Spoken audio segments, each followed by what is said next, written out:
Bismillah ar-Rahman ar-Rahim, au nom d'Allah, les tout miséricordieux, les très miséricordieux, wa salatu wa salam ala rasulillahi al-amin, que la paix et les saluts soient sur son prophète Muhammad sallallahu alayhi wa sallam, sur sa famille, ses compagnons et tous ceux qui l'ont suivi sur le droit chemin jusqu'au jour de la rétribution. Nous disons Amin.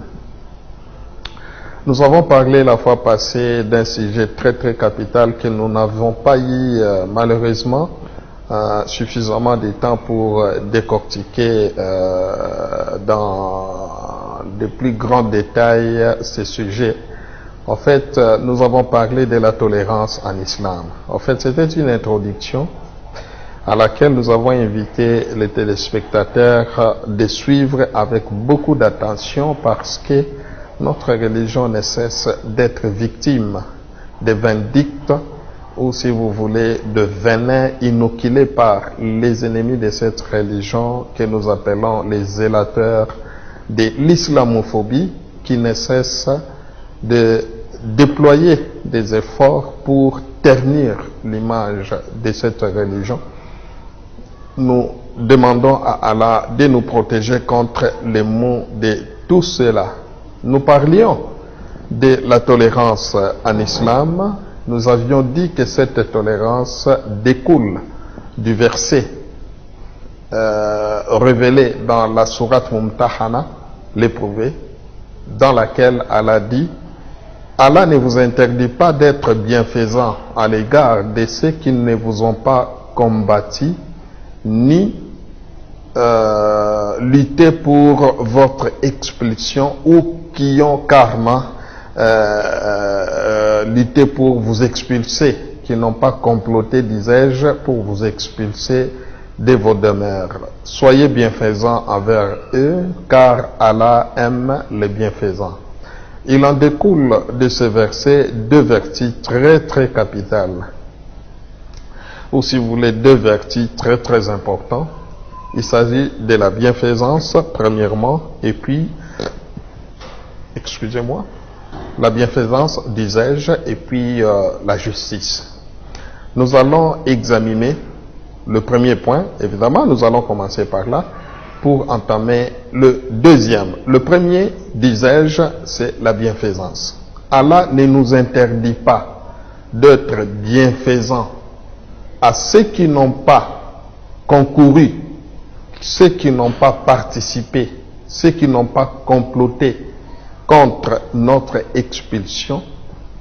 Et Allah ne nous interdit pas d'être bienfaisants envers eux. La bienfaisance, c'est un vertu très capital en islam, dans ce sens qu'il y a beaucoup d'exemples qui le prouvent, parce que le croyant musulman doit s'armer de ces vertus-là pour pouvoir donner une belle image de sa religion. Parce que c'est le livre d'Allah, en fait, qui l'enjoint à observer ces vertus très capitales, parce que à l'avènement de l'islam, tout au début de l'islam, les musulmans avaient observé ces vertus. C'est ce qui a fait en sorte que l'islam puisse se propager, non pas par l'épée, comme le prétendent les ennemis de cette religion. Il n'y a aucun goutte de sang qui a coulé pour propager le message de cette religion. Les guerres, les hostilités délivrées par les musulmans étaient purement dans le sens défensif, ou si vous voulez, les musulmans étaient en état de légitime défense. Ils n'ont jamais été les premiers à lancer les hostilités. Donc, les musulmans sont tenus de respecter ces vertus, parce que c'est une recommandation divine. À l'époque du prophète Muhammad sallallahu alayhi wa sallam, à titre d'exemple, nous voyons que lorsque le prophète arriva à la Mecque, ville sacrée,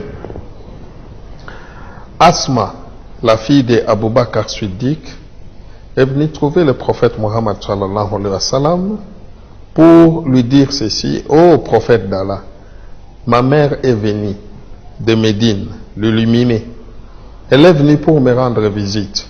Mais prophète, vous savez qu'elle est encore non musulmane, elle est encore mécréante.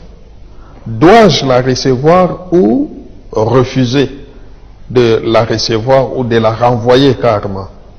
Et le prophète Muhammad sallallahu alayhi wa sallam de dire, reçois ta mère et sois bonne envers elle, c'est-à-dire il ne faut pas hésiter de lui prodiguer de bienfaits. Voilà un exemple qui prouve à suffisance que l'islam autorise, l'islam enjoint, l'islam exhorte aux musulmans d'être bienfaisants envers ceux qui ne partagent pas forcément leur foi ou ceux qui ne sont pas musulmans.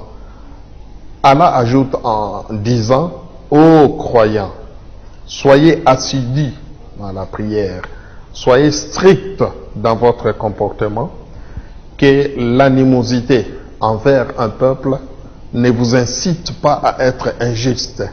Soyez juste, pratiquez l'équité, pratiquez la justice, car Allah aime le juste, Allah aime ceux qui sont équitables dans leur jugement. Donc, vous avez là un autre verset qui vient corroborer en fait le sens donné par le premier verset, dont nous avons dit que de ce verset-là, nous avons tiré deux vertus et nous étions déjà en train de parler, de décortiquer le premier vertu qui est celui de la bienfaisance. Et nous avons vu comment l'islam nous incite, nous exhorte à être bienfaisants, même envers ceux qui ne partagent pas notre foi. Et l'exemple de la fille de Abu Bakr Siddiq, qui en fait était le gendre du prophète Muhammad sallallahu alayhi wa sallam, de par sa fille Aïcha. Et Asma se trouvait être la sœur de Aïcha, qui hésitait de recevoir sa mère qui venait de Médine, alors qu'elle était encore non musulmane. Et le prophète lui ordonna de la recevoir et d'être bienfaisant envers eux, envers elle, disais-je. Et le prophète en a lui-même donné l'exemple, dans ce sens que le prophète avait répondu à des invitations lui lancées par ceux qui n'étaient pas musulmans et a pris le repas ensemble avec ceux qui l'avaient invité. Et nous voyons que le prophète Muhammad sallallahu alayhi wa sallam ne s'était pas limité là. Il a visité, il a rendu visite à son voisin juif dont l'enfant était sur le point de mourir. Et vous connaissez l'anecdote, vous connaissez suffisamment cette histoire. Le prophète Muhammad sallallahu alayhi wa sallam lui rendit visite. À quel titre? C'est pour obéir à cette recommandation divine qui oblige en fait le musulman à être bienfaisant envers ceux qui ne le sont pas, que cela ne doit pas constituer un obstacle entre nous et ces gens-là, même si nous ne partageons pas la même foi, nous ne partageons pas la même dévotion, nous ne partageons pas les mêmes convictions religieuses, mais nous avons le droit d'entretenir de bonnes relations avec eux. Et le prophète Muhammad sallallahu alayhi wa sallam en a donné l'exemple lorsqu'il visita l'enfant de son voisin juif qui était mourant. Et le prophète Muhammad sallallahu alayhi wa sallam lui conseilla d'accepter, de reconnaître qu'il n'y a point d'autre divinité qui mérite d'être adorée sauf Allah, et que Muhammad était son envoyé. Et l'enfant sur son lit de mort, sur son lit d'hôpital, voudrais-je dire, sur son lit d'hôpital, hésita à prononcer ces paroles. Il regardait son père comme pour dire qu'il voulait avoir le consentement de son père. Et le prophète Muhammad sallallahu alayhi wa sallam répéta ces mêmes paroles à l'enfant qui, après avoir regardé son père comme pour le consulter, et à son père de dire, obéissez à ce que t'est dit Abul Qasim, c'est-à-dire le prophète Muhammad sallallahu alayhi wa sallam. Voilà que l'enfant était mourant, il n'était pas musulman, le prophète lui a rendu visite et lui a lancé l'appel à l'islam qu'il a finalement accepté. Nous voyons dans le Coran, Allah subhanahu wa ta'ala nous dit, nous avons enjoint à l'homme de la bienfaisance envers ses parents. Et dans la sourate Luqman, Allah dit, wa in jahadaka ala an tushrika bi ma laysa bi shay laysa laka bi ilm fala tuti'huma. Et Allah dit, si tes deux parents te contraignent, n'est-ce pas, de m'associer, c'est dont tu n'as aucune connaissance, dans ce cas-là, il ne faut pas les obéir, il ne faut pas leur obéir, n'est-ce pas? Mais sois bienfaisant envers eux, prodigue leur de bienfaisance, sois en bon terme avec eux, sauf si ils vous incitent à adorer une autre divinité à part moi. Nous avons vu aussi dans les Saint-Coran l'exemple d'Abraham qui, tout en vivant avec son père dans cet état-là, comment dirais-je, des tiraillements, parce que Ibrahim alayhi salam avait accepté la foi de son Seigneur, de ne pas lui associer quelque chose. C'est pourquoi le Coran dit Abraham n'était ni juif ni chrétien, mais il était soumis. Soumis à la volonté de qui? À la volonté de son Seigneur. Donc, Abraham n'a pas menacé son père. Non. Il a dit Salamun alayk. Que la paix soit sur vous, ô mon père. Je solliciterai l'indulgence divine. Peut-être serai-je entendu et je demanderai pardon à votre égard. Donc, Abraham, bien qu'il soit soumis, mais cela ne l'a pas empêché de transmettre la bonne nouvelle à son père et de continuer à garder de bonnes relations. Pourquoi? Parce que son père l'incitait, n'est-ce pas, à la mécréance. La mécréance sur le plan de l'obéissance, comme vous le savez, il y a plusieurs formes d'associationnisme. Et l'associationnisme dont Abraham et le père d'Abraham voulaient à ce que son fils puisse adorer les idoles, Abraham avait carrément refusé. Donc, cela ne doit pas empêcher aux musulmans. Aujourd'hui, et dans la plupart de nos sociétés, comme vous le savez, nous sommes beaucoup issus des familles non musulmanes. Mais cela ne doit pas nous empêcher de continuer à garder de bonnes relations, à entretenir, à soigner ces relations-là, à prodiguer de bienfaits à l'égard de nos frères de la même famille, à l'égard de tout celui qui n'est pas musulman, parce que nous avons vu d'autres confessions religieuses attiser encore le feu ou prêcher des antivaleurs comme quoi il ne faut pas cohabiter avec les musulmans parce qu'ils sont des mécréants. Oh, qu'Allah nous en préserve. L'islam, notre religion, nous incite à être bienfaisants envers tout le monde. Les exemples, nous les avons puisés dans le Saint-Coran et dans la tradition du prophète Mohammed sallallahu alayhi wa sallam. Nous allons voir maintenant le deuxième verset qui découle de ces versets que nous continuons à répéter. Allah dit, certes Allah ne vous interdit pas d'être bienfaisant envers ceux qui n'ont pas participé, n'est-ce pas, à votre expulsion ou ceux qui ne vous ont pas combattu dans votre foi, d'être bienfaisant envers eux, juste envers eux, parce que Allah aime le juste, Allah aime le bienfaisant. Alors, c'est la tolérance pure et simple. Dans ce sens que ces versets nous obligent à observer la justice. La justice surtout envers ceux qui ne sont pas musulmans. Parce que nous avons remarqué une très mauvaise habitude parmi nos frères musulmans qui croient que la justice n'est possible ou n'est applicable que lorsque vous êtes lorsque vous êtes en litige avec une personne non musulmane. N'est-ce pas? Alors, Allah nous a déjà interpellés que l'animosité vers un peuple, que l'animosité envers un peuple ne vous incite pas à être injuste. N'est-ce pas?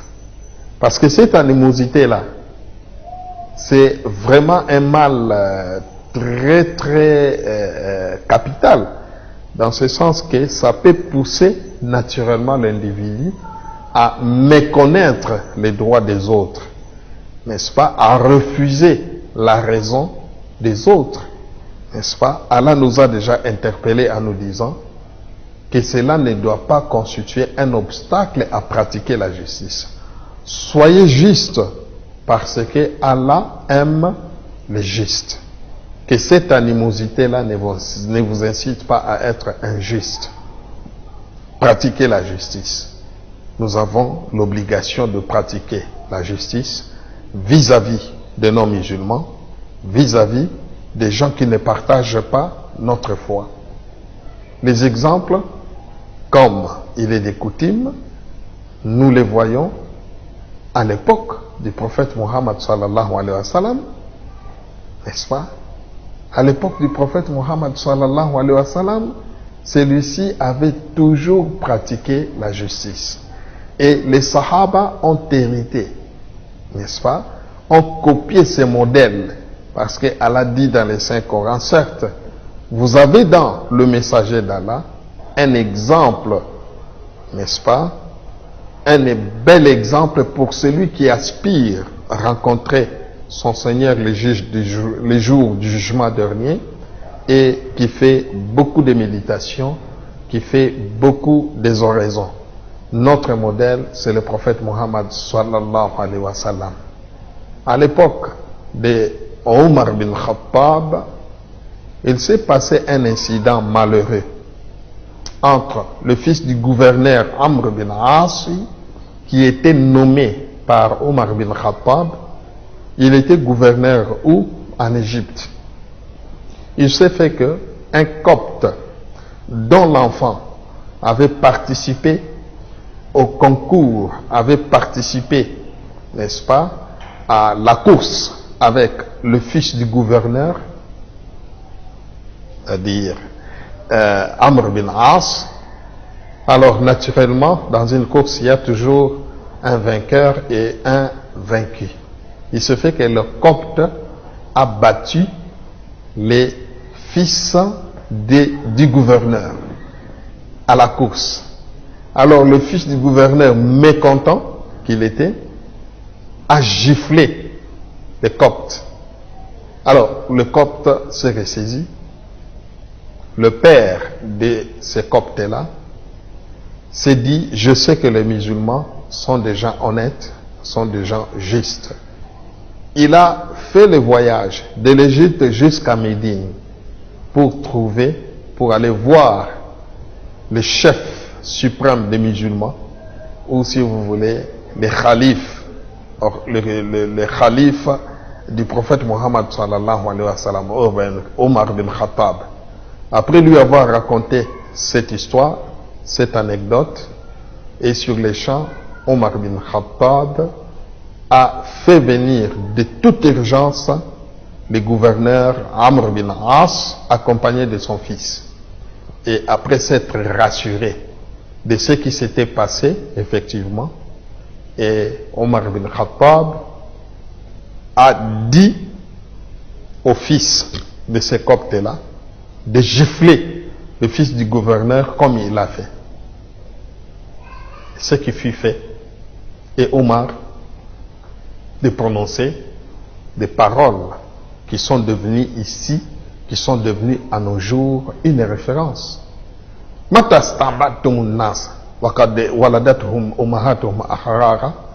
De quel droit ferez-vous des gens vos assujettis alors qu'ils ont été enfantés par leur mère, ils ont été enfantés libres par leur mère, si la traduction est exacte.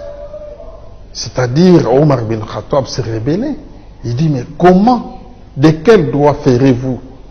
De quel droit feriez-vous des gens, vos esclaves, alors qu'ils ont été enfantés libres par leur mère?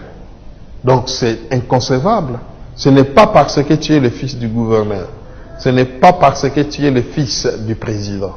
Ce n'est pas parce que tu es le fils du général ou du ministre que tu dois être hors la loi, que tu dois être au-dessus de la loi, voudrais-je dire. La loi est dure et tout le monde doit la respecter, qu'il soit simple citoyen, qu'il soit le fils du gouverneur ou n'importe quelle autorité. Nous avons là un bel exemple qui prouve que les musulmans ont toujours pratiqué la justice et au cours de leur sentence, et tout en respectant les droits d'autrui. Nous avons un autre exemple qui, cette fois-ci, nous est fourni avec le 4e calife des musulmans, Ali ibn Abi Talib.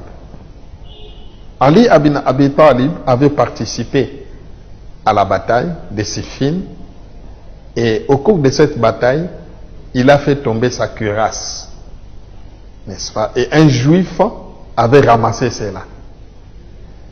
Les jours sont passés, la bataille a été finie.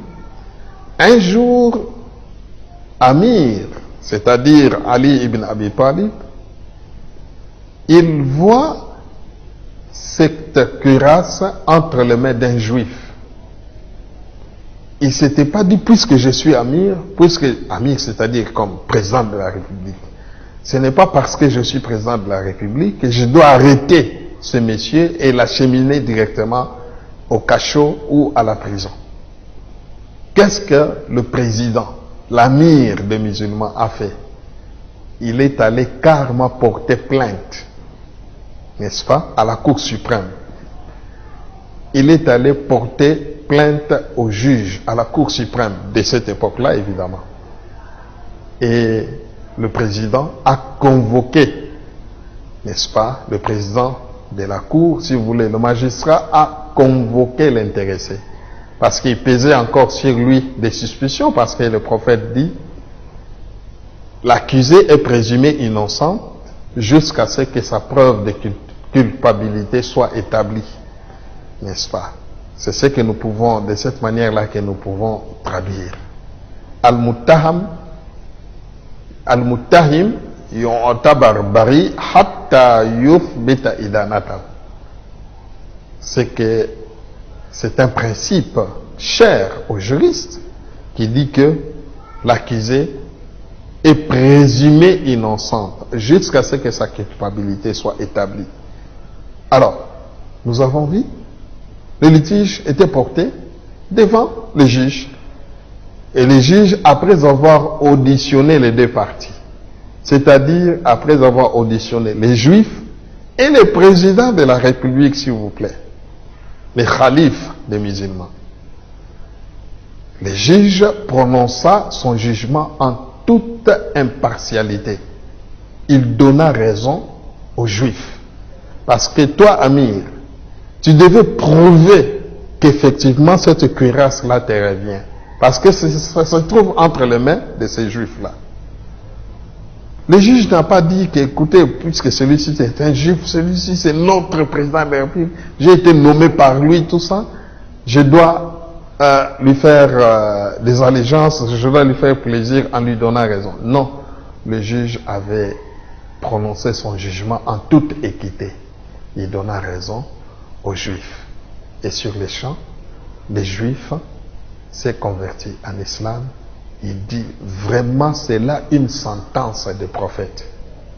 C'est là une sentence des prophètes. Moi, comparaître devant les juges que le président de la République a nommé, qui est sous son autorité, un simple fonctionnaire, qui me donne raison au profit du président de la République. Ashhadu an la ilaha illallah wa ashhadu anna Muhammad Rasulullah. J'accepte et j'affirme qu'il n'y a aucune autre divinité et que Muhammad est son messager. Et à l'amir des musulmans de dire, je te la donne, n'est-ce pas? Je vous laisse cette cuirasse-là parce que tu as reconnu la vérité. Voilà, mes chers amis, les exemples de la tolérance, l'exemple de la justice, de bienfaisance que les musulmans ont toujours appliqué au cours de l'histoire.